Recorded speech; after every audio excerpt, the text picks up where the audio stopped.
Olá pessoal, bom dia. Vamos ir para mais uma aula de TecMat. Hoje o tema da nossa aula é estampagem, o assunto da aula hoje, dando seguimento àquela questão dos processos de conformação mecânica, né? Falar um pouco sobre a estampagem hoje, né? Aí vocês podem ver uma imagem de um produto estampado, né? O que vocês estão vendo aí, que é como se fosse um recipiente, um pote, né? Digamos assim, como se fosse, tá gente? Na verdade era uma chapa que sofreu uma deformação e tomou o formato que vocês podem ver nessa imagem aí, né? O processo pelo qual essa chapa passou para ter esse formato é o que a gente chama de estampagem, né? Então aqui a gente vai falar sobre alguns tipos de estampagem, né? Aqui eu vou introduzir sobre o processo, falar sobre o corte de chapas, dobramento e encurvamento, estampagem profunda e brevemente sobre as prensas de estampagem. É importante dizer que esse processo de estampagem é um processo muito versátil. Então eu posso criar diversas formas com ele, diversos formatos diferentes, tá bom?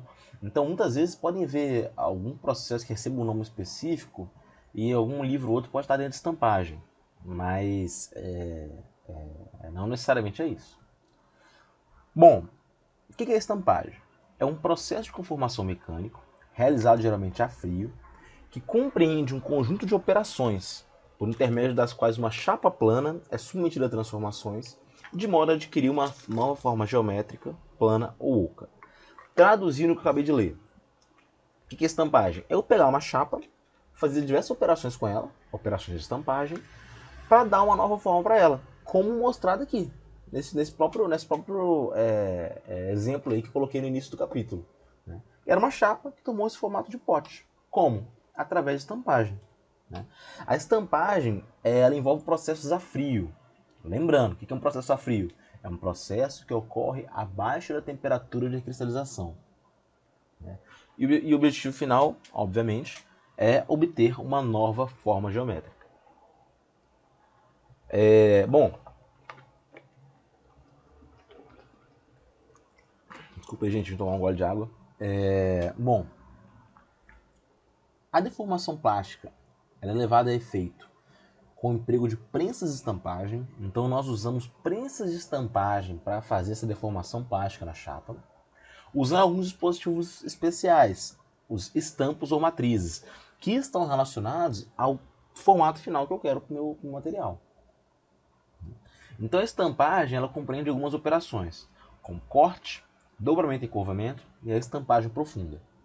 O corte, dobramento e encurvamento geralmente é feito a frio, né? Porém, a estampagem profunda ela pode ser realizada quente, de acordo com a necessidade. No caso mais simples, né, eu faço apenas uma deformação, um processo de deformação. Entretanto, dependendo da profundidade de deformação desejada, pode ser necessário aplicar duas ou mais operações de estampagem. A primeira delas aí, ó, que eu vou comentar com vocês, primeira operação de estampagem, é o corte de chapas, né? O próprio nome já diz, né? Obter formas geométricas a partir de chapas e submetidas à ação de uma ferramenta de corte. Então eu vou ter uma ferramenta para fazer um corte na minha chapa, né? Isso é feito através da pressão, né? É aplicada por intermédio de uma prensa que exerce pressão sobre a chapa apoiada na matriz. E no instante que a punção penetra na matriz, o esforço de compressão ele vai se converter em esforço de cisalhamento. Então, eu quero que vocês pensem aí, vou dar um exemplo para vocês, que talvez não seja o ideal, mas eu acho que dá para fazer uma boa analogia. Vocês já viram aquelas maquininhas que geralmente tem em secretaria, almoxarifado, que é para fazer furo em papel?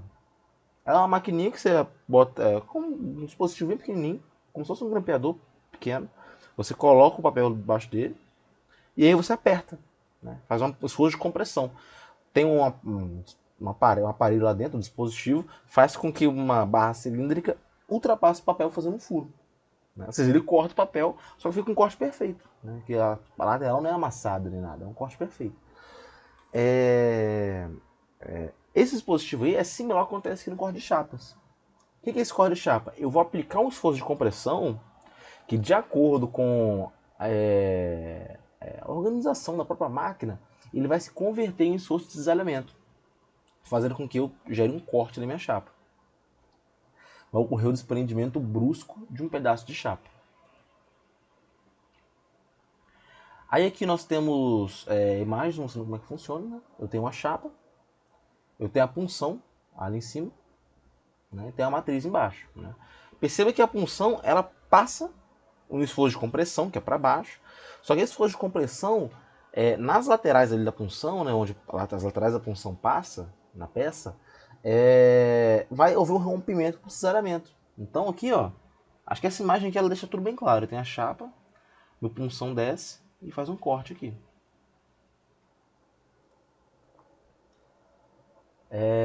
Aqui a gente tem uma matriz de corte relativamente simples, né, como mostrado, como aquela anterior. Eu tenho a punção, guia do punção e a matriz. O punção ele deve apresentar seção conforme o contorno desejado da peça, a extrair da chapa. Então isso vai depender do contorno da peça que a gente vai extrair da chapa. E do mesmo modo a cavidade da matriz. Então isso aí é característica da própria máquina de corte. Outra coisa importante é estabelecer uma folga entre o punção e a matriz. Né? Essa folga ela vai depender da espessura da chapa que vai ser cortada e do tipo de material, né? Podendo ser duro ou mole. E aí a gente tem um gráfico que relaciona essa folga no punção em relação à espessura. Aí tem 3 curvas aqui. Né? A primeira curva lá de cima é a curva para aço duro. A curva média é para aço doce. E a mais abaixo é para latão. Né? Aliás, perdão, a do meio para aço doce e latão. E a mais abaixo é para alumínio. Né? Perceba que quanto mais duro for o material, maior deve ser a folga. Tá? E quanto maior a espessura, também maior deve ser a folga.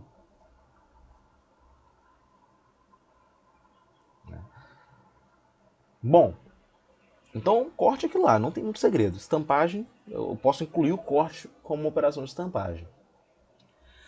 Vamos para o dobramento e encurvamento. Né? Acredito que o próprio nome já diz. Né? Pensem comigo, se eu quero pegar uma chapa, tem uma chapa lá de metal, e quero transformar ela num retângulo, como mostrado nessa imagem aqui do lado, na parte de cima, eu tenho que fazer várias operações de dobramento. Eu faço a primeira dobra, que vai ser a primeira quina, faço uma segunda dobra, uma segunda e terceira dobra, e faço uma quarta dobra. Pronto. Minha chapa virou um retângulo aí, né? Um retângulo não, como se fosse um cubo, né? Aberto das laterais. Né? Então é basicamente dobrar. Né? Por isso que é um trabalho que é feito a frio, né? Um trabalho bem diverso também, que é dobrar mesmo. Né? Eu quero manter a espessura da chapa, mas alterar geometricamente como ela é. Posso usar algumas matrizes montadas em prensas de estampagem para isso. A figura embaixo aqui ó, mostra a matriz única, ó, que ela está mudando o formato, ó, uma força para cima, criou um U aqui na chapa. Né?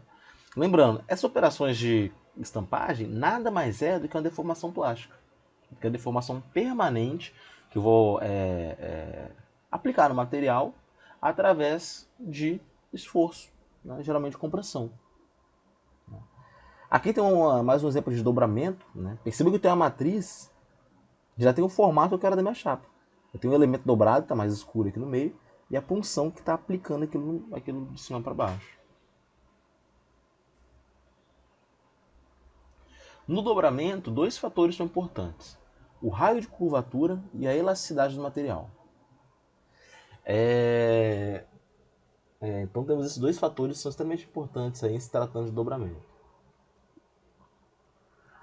A gente deve evitar sempre cantos vivos. Né? Novamente, cantos vivos nunca são desejados em projeto. Então tem que ter um raio de curvatura aí de 1 a 2 vezes a espessura da chapa para materiais moles e 3 a 4 vezes para materiais duros. No caso de material mais duro, devido à sua baixa, na verdade, sua alta rigidez, né? É comum que depois de realizado esse esforço de dobramento, a chapa tenda a voltar à sua forma primitiva, de modo que se recomenda construir as matrizes com ângulos de dobramento mais acentuado. né? Então é o seguinte, eu quero que vocês pensem o seguinte. Eu tenho uma chapa. Vamos supor que eu quero dar para ela um ângulo aí de, sei lá, 60 graus. Quando eu vou deformar, eu não posso deformar só 60 graus. Porque essa deformação causada pelo dobramento, ela tem uma parcela que é permanente e uma parcela que é reversível. Uma parcela que é deformação plástica e uma parcela que é deformação elástica. Então o que acontece? Quando eu deformo só esses 60 graus, né, quando eu retiro a força, ele volta um pouquinho do que estava antes. Em vez de ficar 60, ele vai ampliar mais, né, para, sei lá, 70 graus, por exemplo. E aí o que eu faço? Se eu quero 60 graus, eu dobro até 50 graus, faço um dobramento mais estreito. Porque quando ele retornar, quando abrir um pouquinho devido à recuperação elástica, ele vai chegar no 60 que eu quero, né? Então essa é uma recomendação muito importante quando se trata de dobramento. Tá? A gente tem que construir matrizes com ângulos de dobramento mais acentuados.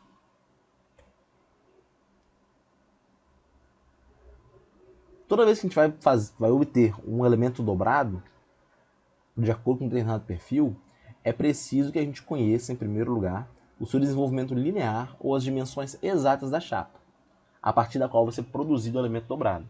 Então isso é muito importante, que a gente tenha esse conhecimento. Com esse objetivo, procede-se inicialmente a determinação da linha neutra do elemento dobrado. Essa questão de linha neutra é algo que eu pensei duas vezes que eu ia falar aqui com vocês, né? Porque quando a gente estuda a resistência dos materiais mais profundamente, nós vemos que quando ele está submetido a um esforço, né, vai ter uma parte do material que não vai sofrer deformação, né? Essa parte do material é o que a gente chama de linha neutra, né? Que não sofre deformação, que não é submetido nem à tração nem à compressão. Então pense nessa chapa aqui, ela foi dobrada aqui em forma de um cotovelo, né? Essa linha tracejada está passando pelo meio aqui é a linha neutra. Porque como é que eu posso dizer? As fibras dessa linha, elas não foram deformadas. O que foi deformado foi em cima e embaixo dela. Então determinar essa linha neutra aqui é importante antes de se fazer um dobramento, né, para saber como que esse dobramento deve ser feito de maneira mais correta, né? Se faltou falar alguma coisa. Então, assim, determinar a linha neutra do elemento dobrado é importante, é o passo inicial, né? Com os resultados práticos que já foram obtidos, com todo o banco de dados que a gente já tem, nós concluímos que a linha neutra está geralmente situada na metade da seção, quando a espessura da chapa é no máximo 1 milímetro. Quando a espessura é maior que isso, a gente admite que a linha neutra ela se situa a 1/3 da curva interna. A 1/3. Se a chapa apresenta contracurvas, a gente admite que a linha neutra se localiza na direção da curva interna. Então são detalhes aí que devem ser pensados antes de fazer o dobramento, de maneira que o dobramento seja feito de maneira mais adequada, de forma mais adequada, né? Uma vez que a gente localiza a posição da linha neutra, a gente pode calcular facilmente o comprimento do elemento dobrado. Por que a linha neutra é importante, né? Lembra daquele exemplo que eu mostrei aqui atrás? Até voltar aqui, ó. Essa chapinha inicial lá em cima, que virou uma espécie de cubo, certo? Vamos supor que no projeto eu tenho um cubo pronto. Como que eu vou saber qual o comprimento que a chapa tem que ter? Considerando todos os dobramentos e encurvamentos que ela vai fazer, né? Então, esse estudo é feito com base na linha neutra, né? A gente pode calcular o comprimento do elemento dobrado.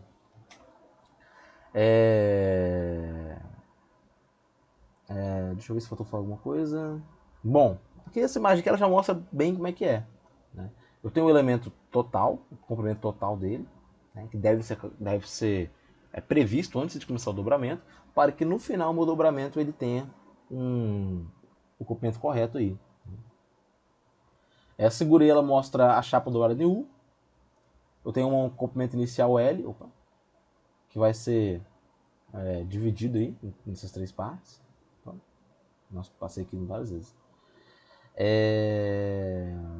O desenho, então, ele dá todas as dimensões necessárias ao ensaio prévio de dobramento, com uma tira do material em questão, permitindo localizar a linha neutra. Então, para localizar a linha neutra, tem que ter o conhecimento geométrico de todos esses aspectos mostrados aí. Encurvamento é um outro processo muito tranquilo, né? Pensa na matriz aí como se fosse uma matriz cilíndrica. Eu apoio uma chapa ali em cima e faço um esforço de compressão, a chapa vai tomar o formato do cilindro. Né? Posso criar uma chapa redonda. É de seção transversal redonda, né? Circular. Então, geralmente, quando eu quero criar uma seção circular mesmo, esse processo tem que ser feito em várias etapas. Né? Primeira, segunda e terceira fase, como mostrado aí. Bom, estampagem profunda. Agora a última etapa desse processo de estampagem. Né? É um processo onde as chapas metálicas são conformadas na forma de copo, ou seja, um objeto oco. Pensem num copo aí de aço, de alumínio. Né? Fazendo uma simples operação, eu posso pegar uma placa e transformar num copo. Tá bom? É um objeto oco, né? O copo é um exemplo. Né? Dentro de estampagem profunda, isso inclui também a fabricação de cápsulas, carrocerias, paralamas, estojos, tubos e por aí vai. A estampagem profunda ela produz objetos ocos a partir de chapas planas, sem modificar a espessura da chapa, e realizando a deformação em uma ou mais fases. Durante a estampagem profunda, cada elemento estará solicitado por forças radiais de tração e forças tangenciais de compressão. Eu vou ter dois tipos de solicitação então sobre a chapa, né, para poder dar a ela o formato que eu quero.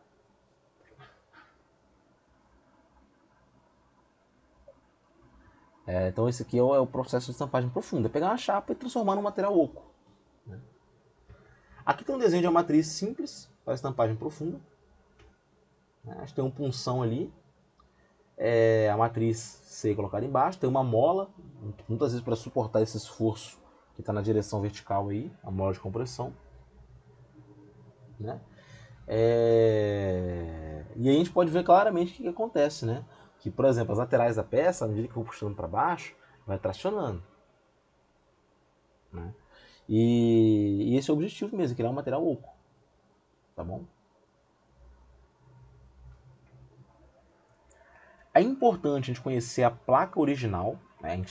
Na verdade conhecer não, a gente projetar bem qual deve ser no produto primário para aí submeter a um processo de estampagem profunda.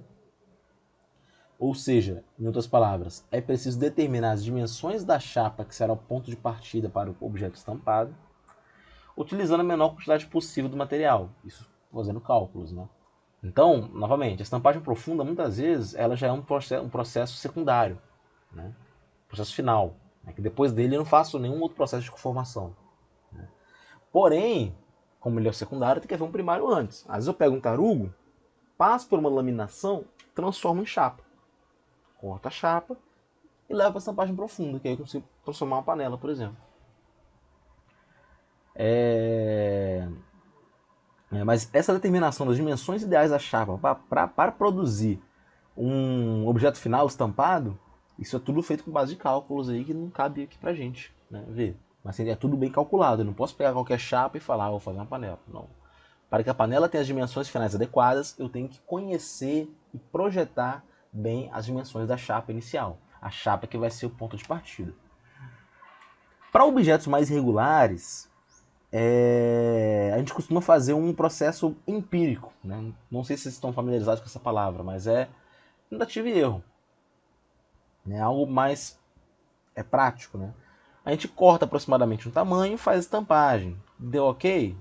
Faltou muito? Pega uma chapa maior, faço de novo. Ah, foi grande demais, pego a menor, até regular. Entenderam? Então é como se eu fosse tentando e vendo qual é o tamanho ideal. Quando eu tenho um objeto muito regular. Quando eu quero produzir uma peça muito irregular. Geralmente é assim. Porque aí o cálculo fica muito complexo.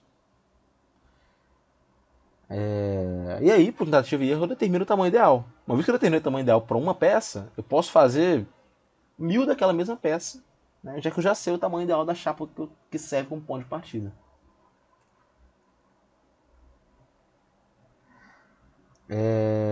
Bom, Na figura 78, que é essa do lado esquerdo aí, a gente tem um recipiente cilíndrico. Né? Aí na direita tem um recipiente cilíndrico com flange. Né? Os dois processos de estampagem profunda. Eu criei algo oco, um recipiente. E aqui embaixo tem uma recomendação, né? O diâmetro do disco desenvolvido de um corpo oco cilíndrico reto, cuja altura seja o dobro do diâmetro, é igual ao diâmetro médio mais a altura do cilindro resultante. Né? Então essa é uma recomendação para determinar qual vai ser o ponto de partida. Né? Pensando que eu, em vez de uma chapa cilíndrica, eu tenho um disco cilíndrico. E a partir desse disco eu queira criar um recipiente. Mas não um cilíndrico, não, um disco plano, né? Para depois pegar esse disco plano de certo metal e transformar num copo, por exemplo. Num corpo oco. Então é uma recomendação aí. O que, por um lado, até é um pouco intuitivo, né? É até um pouco intuitivo.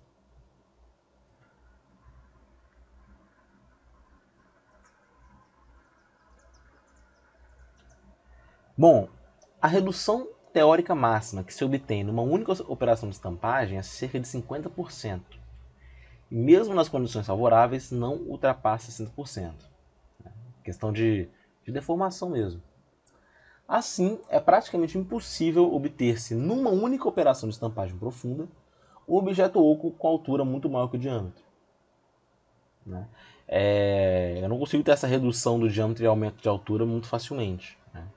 Então eu tenho que fazer vários passes. Né? Vai ter que haver uma reestampagem, como é chamado. Né? Aí aqui tem alguns tipos, né? Algumas operações. Na esquerda, reestampagem direta ou de ação simples. No meio, reestampagem direta com matriz crônica ou de ação dupla. E na direita, reestampagem inversa. Né? Esse processo de estampagem. Né? Geralmente é feito em alguns passos. E bom, as prensas de estampagem elas podem ser mecânicas, em que um volante é fonte de energia. Né? Aí é acionada por manivelas, engrenagens, excêntricos, né? Durante a deformação. Ou pode ser hidráulica, onde a pressão hidrostática aplicada fornece energia para o pistão para desenvolver aquele esforço de deformação. Né? É aquela questão, nós temos dois tipos de prensas, né, nesse processo de conformação. Tem a hidráulica e tem a mecânica. A hidráulica, geralmente, ela é mais potente. Tá? Ela tem, potente que eu digo, ela tem uma capacidade de gerar pressões maiores. Geralmente, tá? Aqui tem um desenho mostrando uma prensa, né? Perceba que a peça aqui de preto é o formato final. A matriz está achurada aqui. Tem o pino de pressão, tem a placa de matriz, tem os cilindros da placa de matriz, a base, o piso, as colunas de sustentação da máquina. Tem o êmbolo principal aqui fazendo esforço de cima para baixo. Né? São máquinas bem robustas essas, tá bom? Bem grandes. E bem, eu tenho esse vídeo sobre estampagem aqui, gente, que está em inglês. Né? Obviamente eu não vou pedir que vocês falem inglês, entendam tudo que está no vídeo. Porém, eu acho que está legal mostrando nesse vídeo aí, o que mais está legal é mostrar o que é estampagem de verdade, né? Na criação de um para-choque de carro, de alguma coisa desse tipo. Então vocês conseguem ver como é que a estampagem é feita. Né? Então, o cara está falando, seria até legal entender. Né? Se eu não me engano, não tem legenda, né? Tradução, né? Mas só de ver vocês vão entender como é que funciona o processo de estampagem. Né? Dá uma forma, né, do material através de deformação a frio. Tá bom? Né? Para estampagem normal, profunda pode ser a quente. Então é isso, gente. A nossa aula de estampagem foi essa. É uma aula curta, porque esse assunto ele é curto. Ele é muito intuitivo também. E é isso. Na próxima aula a gente vai falar sobre alguns outros processos de conformação mecânica, que são menos falados, mas ainda assim tem um peso grande. Vou falar sobre vários de uma vez, tá? Na aula que vem. E é isso, pessoal. Qualquer dúvida, manda mensagem. Tenha uma boa semana e até a próxima.